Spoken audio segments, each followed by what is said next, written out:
Bonjour à toutes et à tous et bienvenue sur ma vidéo d'analyse et théorie du dernier film du Marvel Cinematic Universe, j'ai nommé Captain Marvel. Après 20 ans et une vingtaine de films, ce nouvel opus de chez Marvel nous présente enfin un personnage féminin en tant que personnage principal et je trouve ça plutôt cool. J'avais énormément d'attentes sur ce Captain Marvel, que ce soit sur le film en lui-même ou sur l'histoire de Carol Danvers, mais également sur le fait d'apprendre quelques petites choses croustillantes au sujet d'Avengers 4 Endgame. Et le moins que l'on puisse dire, c'est que du côté de la scène post-générique, j'ai été servi. L'histoire du film est la suivante. Captain Marvel, ou plutôt Verse, au début du film, va pour la première fois participer à une mission avec l'armée Kree en compagnie de son mentor Yon-Rogg, interprété par Jude Law, et va se faire capturer par les Skrulls lors d'une embuscade. Sur leur vaisseau, les Skrulls vont chercher des informations dans la mémoire de Verse, mais avant qu'ils arrivent à récupérer toutes les informations qu'ils veulent, Verse s'échappe et va se retrouver projeté sur Terre. Planète où elle a grandi, mais elle ne le sait pas encore car les Kree lui ont vidé sa mémoire. Les Kree et les Skrulls sont deux espèces en guerre depuis la nuit des temps, et on va en apprendre plus sur ce conflit au fur et à mesure du film. Sur Terre, Verse va commencer à retrouver la mémoire, et va être aidée dans sa démarche par le Shield, et plus précisément par Nick Fury. Elle sera également toujours poursuivie par les Skrulls, qui veulent la retrouver depuis qu'elle leur a échappé à bord de leur vaisseau. La rencontre entre Verse et les Skrulls va l'aider à retrouver la mémoire, et on va également découvrir ce que sont réellement les Skrulls dans le Marvel Cinematic Universe. Après avoir retrouvé la mémoire, elle apprend qu'elle s'appelle en fait Carol Danvers, et comprend que l'Empire Kree la manipule depuis des années. Suite à toutes ces découvertes sur son passé, elle va enfin devenir Captain Marvel et montrer toute l'étendue de sa puissance. Alors, qu'est-ce que j'ai pensé de ce film? Eh bien, j'ai adoré. Et oui, il a tout ce que j'aime dans un Marvel. L'humour est bien présent, mais pas trop, avec un duo Carol Danvers-Nick Fury qui marche très bien, et les scènes avec le chat Goose que j'adore. Il y a également des moments d'émotion, avec les scènes de retrouvailles entre Carol Danvers et son amie d'enfance Marion Rambeau, mais également celles de la famille Skrulls. D'ailleurs, en parlant de ces derniers, je voudrais revenir sur la façon très réussie de faire entrer cette race extraterrestre dans le Marvel Cinematic Universe. Étant un fan également des comics, j'ai la chance d'avoir lu Secret Invasion, qui nous parle de l'invasion de la Terre par les Skrulls, et leur pouvoir de prendre l'apparence de n'importe qui, ce qu'on retrouve bien évidemment dans Captain Marvel.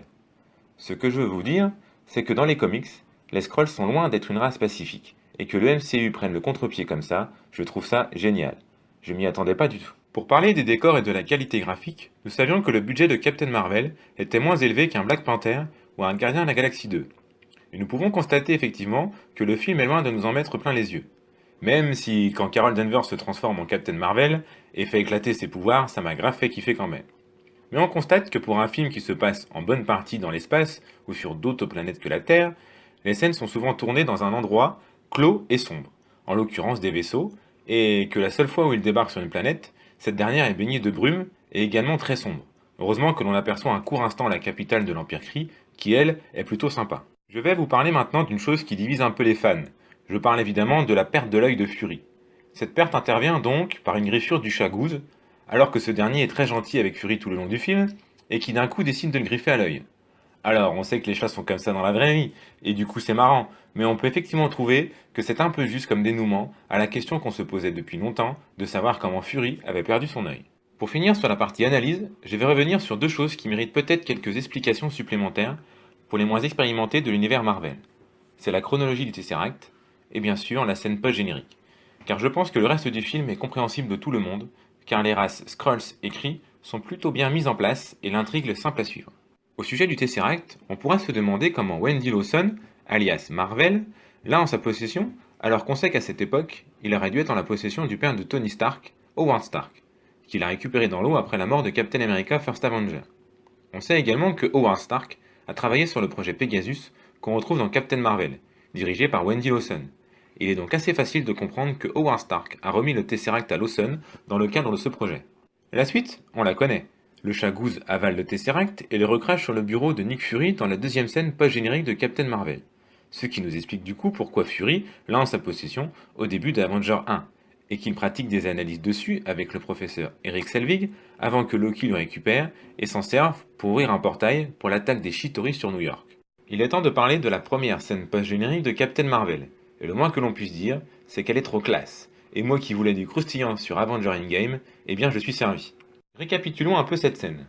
Ça commence où l'on voit le beeper que Fury a utilisé pour envoyer son message à la fin de Avenger Infinity War, posé dans un laboratoire avec le logo de Captain Marvel toujours affiché sur l'écran. Et d'un coup, l'écran devient noir. Après, nous voyons Natasha Romanoff, Steve Rogers et Bruce Banner, alias respectivement Black Widow, Captain America et Hulk, faire dans ce même laboratoire le décompte des victimes après le claquement de doigts de Thanos. On constate que cette scène est située très peu de temps après, car Steve a encore la barbe de Avenger Infinity War et Natasha la même coupe de cheveux, alors que l'on sait que lors de Avenger Endgame cela sera différent d'après la bande-annonce et le spot TV que l'on a pu voir. Ensuite, il y a un échange entre Black Widow et War Machine où il lui explique que le beeper s'est tout simplement arrêté de fonctionner. Natasha leur explique que Fury est mort avec cet objet dans les mains, et qu'il est forcément très précieux, et elle leur fait comprendre qu'elle veut savoir qui est à l'autre bout. Sur cette dernière phrase, elle fait volte-face et se retrouve nez à nez avec qui, je vous le donne en mille, Captain Marvel, qui est là juste derrière elle et qui lui demande d'une voix très sérieuse « Où est Fury ?» Franchement, ça faisait bien longtemps qu'on n'avait pas eu une scène post-générique aussi top que celle-ci. Il est temps maintenant de faire quelques théories sur ce film et surtout sur Avenger Endgame. Cette scène post-générique nous montre que Captain Marvel arrive très vite après le message de Fury et ne semble pas être bien au courant de ce qui vient de se passer. Sinon, je pense qu'elle dirait plutôt « Est-ce que Fury fait partie des victimes du claquement de doigts de Thanos ?» ou un truc dans le genre. Et là, ce n'est pas le cas. Du coup, peut-on imaginer que sur la demande des Avengers, elle aille rechercher Tony Stark et Nebula? Pourquoi pas, même si je ne le pense pas, et que j'aimerais que ce soit Pepper Potts qui s'en charge. Une chose est sûre, c'est que le MCU n'aura pas à intégrer l'arrivée de Captain Marvel dans Endgame, car cette scène fait le travail. Pour revenir au film Captain Marvel, il semble acquis que le message que Carol fait passer à Young Rogue à l'intention de l'intelligence suprême est bien un teasing pour un Captain Marvel 2. Et franchement, l'idée de voir Captain Marvel aller remettre les choses à leur place sur Hala me plaît beaucoup. Eh bien, merci d'avoir suivi ma vidéo sur Captain Marvel. N'hésitez pas à partager à vos amis fans de Marvel comme moi. N'hésitez pas non plus à laisser un commentaire pour me donner votre avis ou vos théories. Et puis un j'aime ou un petit pouce en l'air serait sympa également. Allez, à plus les geeks!